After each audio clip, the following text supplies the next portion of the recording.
I think we're a little bit down from some. We'd like to get started on our next panel if we could, so I thank everyone for taking their seats and quieting down. My name is Paul Schlegel. I am with the American Farm Bureau Federation here in Washington, D.C., and I appreciate the invitation from NASDA and USDA and EPA and allowing us to participate in this. We have a great panel to talk about experiences and learnings from state MP3 plans. I would like to preface it, if I just could, for 2 minutes about where American Farm Bureau feels about this. In a couple of the panels later on in the sessions, you'll be hearing from Andy Whittington, who's with Mississippi Farm Bureau. Andy was instrumental in setting up the plan down in Mississippi. The way American Farm Bureau works is our producer members, our growers, our farmers, and our ranchers are the people that set our policy. It is as smart as I think I am. They don't give me free rein to do what I feel on policy. They write our policy. About a year or so ago, even before that, our members had expressed an interest in state-managed pollinator plans. And so in our policy that was adopted in San Diego a year ago in January, we have specific directions from our members to say this is an approach that we want as an organization to support across the country. And you can guess from some of the things you heard this morning why we would. The closer you get to the farmer, to the locality, to the county, to the operations on the ground, the easier it is and the more comfort level there is for growers to manage their operations. And that, for us, is what it comes down to. If you think about a farmer who's someone who's trying to make a living off his land or her land, managing it in a way to make a profit, that is how we see this issue. We also, one of our panelists here, Randy Verhoek, and Gene was talking earlier this morning, Gene Brandy from California, they're both Farm Bureau members. We represent not just the people growing corn and soy and livestock, we also represent beekeepers. And so from our standpoint as an organization, we care about it from both sides of the equation. We want to make sure when somebody's managing their land, they have the capacity to get a return on their investment. And we also want to make sure if there are issues that are affecting our beekeeper members, that we address those issues in a responsible and effective way.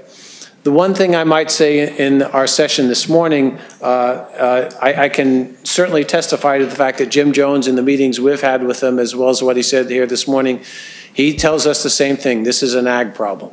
And you people have the capacity and you should have the willingness to work it out among yourselves. And so that is the way we approach this issue and what we want to do. As a backdrop, though, when, as he indicated, the public perception on pesticide use is affecting this. I would probably say it a little bit differently in that there is a certain segment of the public that wants to make sure pesticides are the target. But I don't know that we would say for somebody like Randy, who's a big beekeeper, if his problem is not just pesticides, if it's genetics, if it's something else, you're not going to fix a problem by focusing on something which is not the problem to begin with. And so we want to make sure for all of our members, they have the capacity to do what they need to do on their property to manage their land and have it as a success. So from our standpoint as an organization, we support these plans.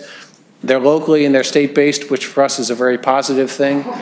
In our panel this morning, what we're going to do, I'm moderating it, but I'm going to do it with a very light hand. We're going to have our speakers come up as they're listed in your program. They'll do a short introduction. They'll make a short presentation, and then we're going to, with a little bit of luck, we will have Q&A that will start about 11:30 or so because we want to leave a lot of time. So for our first presentation is Gary can come up and talk about his experience.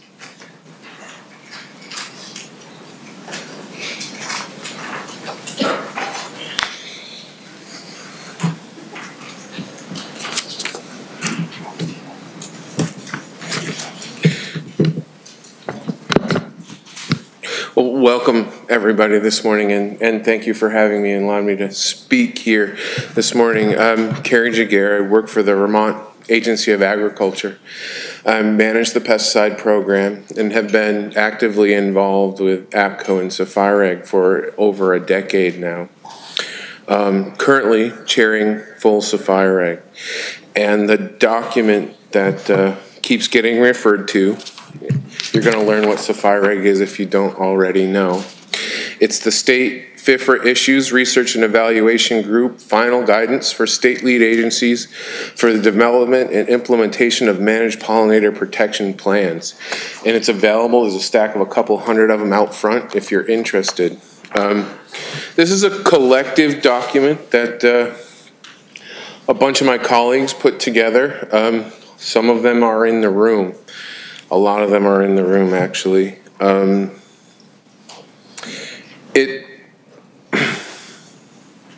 You know, we're talking about basically lessons learned, or, you know, what we've learned. I basically learned that in a very short amount of time, SFIREG and APCO, working with EPA, was able to put together a document that outlines a template that all the states and tribes can use to develop a plan. It's got critical elements as well as non-critical elements, BMPs, and for me it was light speed.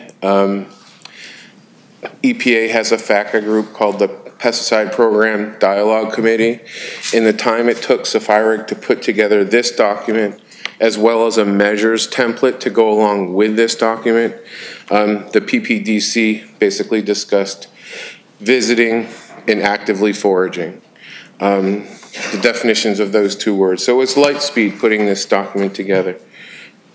And a lot of folks worked really hard on it. Originally, among regulators and EPA, we weren't sure. I mean, there was a stakeholder process in building this document, and sort of similar to the plans, it worked. We didn't know if this was going to be an EPA approved or accepted plan, if it was going to be voluntary. All those decisions hadn't been made when this was started. But critical elements were identified in what would be in a stakeholder plan. It needed to be a public stakeholder participation process, and you needed all those stakeholders in the room to have the conversation.